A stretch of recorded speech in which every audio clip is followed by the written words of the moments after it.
kill one person to save five people? As promised in the last episode, it could get crazier. Welcome to Philosophy in Pocket series, and today we are going to talk about the doctor's dilemma. Let's imagine this scenario.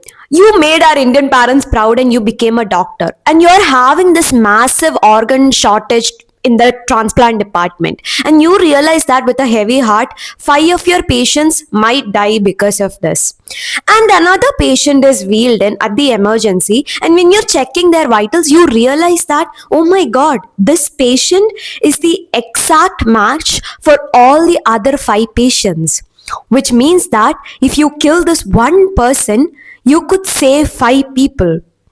What would you do? And you might have an instinct to say, no, that's wrong. But why is it wrong? Similar to the trolley problem that we discussed in the last episode, the question remains the same. Would you rather kill one person to save five people? And at least some of you might argue that, but it is totally two different situations, even though you do not know exactly how to name it. So let me name it for you. In the trolley problem, what we are doing is harm reduction. The trolley is already in motion. So whatever you do, you are only reducing the amount of harm that is caused. But in the doctor's dilemma, you have to actively cause harm to someone in order to save the five people. So here you are battling between harm reduction and actively causing harm. There is another key difference here. This person did not wander into an accident. They came to you trusting as a doctor. So you are using that trust and that person just as purely as a means to the end. So here is the question. What matters to you more? Is it the intention or the outcome?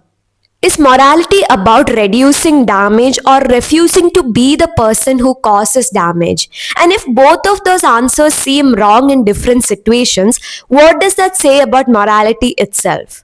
These are the kind of questions that we explore in this page, so stay tuned. So another thing, when I posted the trolley problem on TikTok and YouTube, some of the comments that I got, one was I would want to switch places with that one person, and some people said they would want to put the one person into the 5% track and kill all six of them. Some of you are haunted by the ghost of Thanos. That's all I would have to say to that.